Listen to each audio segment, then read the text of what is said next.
అందరికీ నమస్కారం. సంచలనం సృష్టించినటువంటి త్రిపురాంతకం ఎంపీపీ ఎన్నిక తదనంతరం జరిగిన పరిస్థితుల దృష్ట్యా కూడా ఈ రోజు ప్రమాణ స్వీకారం అట్టహాసంగా జరిగింది. ఎమ్మెల్యే తాడిపర్తి చంద్రశేఖర్ గారి ఆధ్వర్యంలో కూడా ఎంపీపీగా ఆళ్ల సుబ్బమ్మ కొలువు తీరారు. అసలు ఈ త్రిపురాంతకం ఎంపీపీ ఘట్టానికి సంబంధించి కూడా ఆంధ్రప్రదేశ్ రాష్ట్రంతో పాటు తెలంగాణ కూడా మన త్రిపురాంతకం వైపు చూసేటట్టుగా కూడా చేజింగులు మొత్తం జరిగాయి. మనతో పాటు ఎమ్మెల్యే గారు దీంట్లో కీలకంగా వ్యవహరించినటువంటి ఎంపీటీసీలు కూడా మనతో ఉన్నారు. వారిని అడిగి మరిన్ని విషయాలు తెలుసుకునే ప్రయత్నం చేద్దాం. సార్, ముందుగా ఎమ్మెల్యే గారు మీకు శుభాకాంక్షలు అండి. ఇది ఎంపీపీ ప్రమాణ స్వీకారం లాలేదు, మళ్ళీ ఎమ్మెల్యేగా మీరు గెలిచినట్టుగా కూడా ఉన్నట్టుగా మాకు తెలుస్తూ ఉంది. ఇక్కడ ఉన్నటువంటి మీ ఫాలోయింగ్ కానీ ఇదంతా చూస్తూ ఉంటే ఎలా జరిగింది? ఇదంతా ఒక సినిమా స్టోరీని తలపించే విధంగా జరిగినటువంటి ఈ ఎన్నిక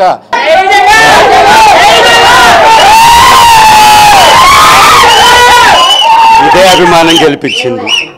ఈ అభిమానమే త్రిపురాంతకం మండలాన్ని గెలిపించింది. ఒక మంచి సూక్తి ఉంది కదా, చెడపకరా చెడేవు అని. ఈ సూక్తి కరెక్ట్గా తెలుగుదేశం పార్టీకి కలిసి వస్తుంది, తగిలొస్తుంది. చంపదెబ్బ, గోడ దెబ్బ రెండు కూడా ఈ కూటమి ప్రభుత్వానికి పడ్డాయి. 18 మంది మా వాళ్ళు అయితే వాళ్ళల్లో ఒకరి కండ వేసుకొని వాళ్ళని వైస్ ఎంపీపీగా ఉన్న వ్యక్తిని ఇన్ఛార్జ్ ఎంపీపీగా పెట్టాడు. ఇక్కడ ఉన్నటువంటి ఇన్ఛార్జ్ దుర్మార్గమైనటువంటి నీతిమాలిన రాజకీయం. ఆ వ్యక్తికి ప్రజాబలం లేదు, ప్రజా ఆమోదం లేదు, ఓట్లేసి గెలిచింది లేదు. ఈ నియోజకవర్గం మీద పట్టు లేదు, అవగాహన లేదు. ఈ పాపను తీసుకెళ్ళి తెలుగుదేశం వాళ్ళ ఇంట్లో 4 రోజులు ఉంచారు.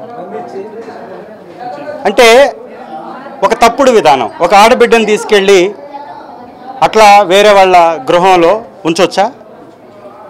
ఇంత నీతిమాలిన రాజకీయం కూడా చేస్తూ మాకు సంబంధం లేదు, వాళ్ళ అంతర్గతం, వైఎస్ఆర్ కాంగ్రెస్ పార్టీ అంతర్గతం అంటాడు. మరి వైఎస్ఆర్ కాంగ్రెస్ పార్టీ అంతర్గతమైనటువంటి వ్యవహారం అయితే మరి తెలుగుదేశం పార్టీ కండ వేసుకున్నటువంటి వ్యక్తి ఎందుకు చల్లా జ్యోతి గారికి ఓటేశారు?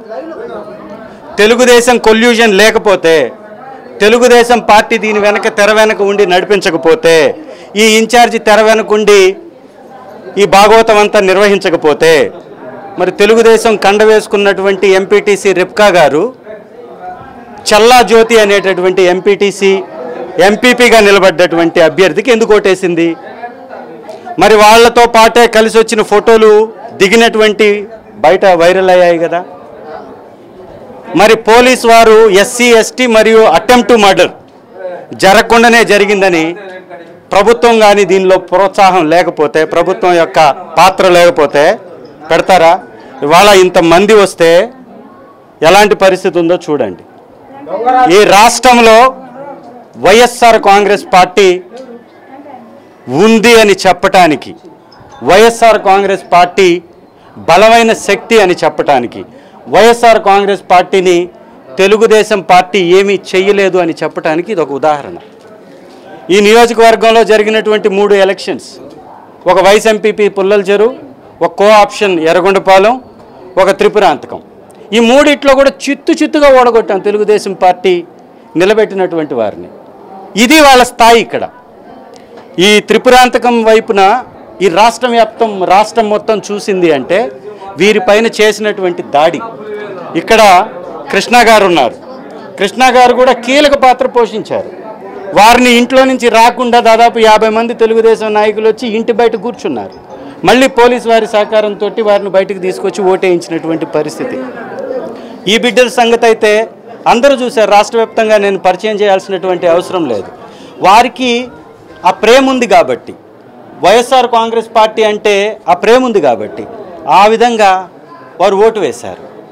వాస్తవ పరిస్థితులు వేరు, తెలుగుదేశం పార్టీ చేస్తున్నటువంటి ప్రచారం వేరు. ఈ నియోజకవర్గంలో తెలుగుదేశం పార్టీకి పట్టు లేదు. ఇక్కడ ఉన్నటువంటి ఇన్ఛార్జ్ మీద విపరీతమైనటువంటి నెగిటివ్ ఉంది.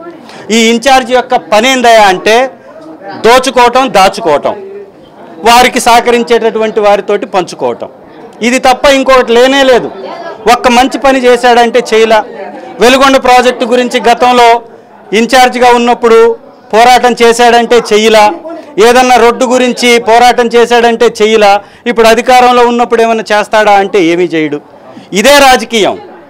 ఒక ఎంపీపీని అడ్డం పెట్టుకొని, తెలుగుదేశం పార్టీ అధికారాన్ని అడ్డం పెట్టుకొని, ఇక్కడ ఎంపీపీగా తననుకున్నటువంటి వ్యక్తిని పెట్టుకొని ఈ మండలానికి వచ్చేటటువంటి గ్రాంటుల్ని కొట్టివేయాలని తను పన్నినటువంటి పన్నాగంలో అమాయకులైనటువంటి ఎంపీటీసీలు బలయ్యారు. ఇవాళ అందరూ కూడా మళ్ళీ ఒక తాటి మీదకి వచ్చారు, ఒక దగ్గరకు వచ్చారు. వైఎస్ఆర్ కాంగ్రెస్ పార్టీయే మనకి అంట, జగనన్నే మంచి పరిపాలన అందించగలుగుతాడు అని నమ్మారు కాబట్టి అందరూ ఒక తాటి మీదకి వచ్చారు. ఇవాళ ఎంపీటీసీలు అందరూ మా వద్దే ఉన్నారు. మేము బహిష్కరించినటువంటి వారు, మేము వద్దు అనుకున్నటువంటి వారు, పార్టీ మారి వెళ్ళిపోయినటువంటి వారు కాకుండా రిమైనింగ్ వాళ్ళందరూ ఇక్కడే ఉన్నారు. 15 మంది ఇక్కడ ఎంపీటీసీలు ఉన్నారు. మరి మీ బలం ఏది? ఒకవేళ గ్రూప్ కానీ ఉన్నట్లయితే ఇవాళ 15 మంది ఎందుకు ఉన్నారు ఇక్కడ? గ్రూప్ లేదు. వారిని బంధించి, వారిని మభ్యపెట్టి 18 మందికి ఉన్నా కూడా మాది ప్రభుత్వం ఉంది, మిమ్మల్ని ఎక్కనీయము అని వాళ్ళని భయపెట్టి వాళ్ళందరినీ ఆర్థికంగా డబ్బు చూపించి లోపరుచుకునేటటువంటి ప్రయత్నం చేశారు. దాన్ని ఫెయిల్ అయింది.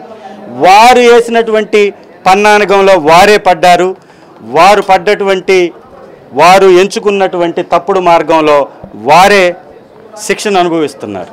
సార్, ఇప్పుడున్న పరిస్థితుల్లో మీరు చెప్పినట్టే ఎంపీపీ ఎన్నికకి సంబంధించి టీడీపీ వైసీపీలోనే వర్గపోరు ఉంది. మేము పోటీలో లేము, వైసీపీలోనే 2 వర్గాలుగా పోటీపడి చంద్రశేఖర్ గారు జగన్మోహన్ రెడ్డి గారిని కలిసిన తర్వాతే వాళ్ళు సైలెంట్ అయ్యారని ఒక వర్గం, తెలుగుదేశం వర్గం ఆరోపిస్తూ ఉంది. దీంట్లో వాస్తవం ఉందంటారా? ఏ వాస్తవం లేదండి. వర్గం ఎక్కడుంది ఇక్కడ? ఇది తెలుగుదేశం ఆడించినటువంటి డ్రామా, తెలుగుదేశం ఇన్ఛార్జ్ ఆడించినటువంటి డ్రామా. పోనీ ఆ డ్రామానన్నా రక్తి కట్టించాడంటే చేతగాక చేతులు ఎత్తేసాడు. ఏమీ చేత కాదు మనిషికి, ఉట్టి మాటలు మాట్లాడుతుంటాడు. ఇవాళ మీ తెలుగుదేశం కండ వేసినటువంటి ఎంపీటీసీ ఓటెందుకు వేసింది అనుకుంటున్నా అని అడుగుతున్నా నేను.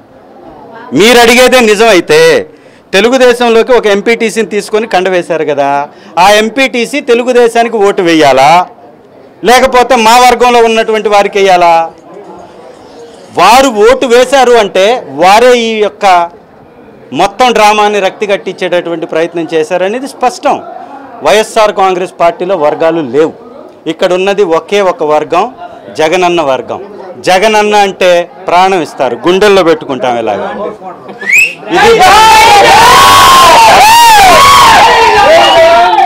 ఇంకొక మాటకి తావే లేదు, ఇంకొక గ్రూపుకి తావే లేదు.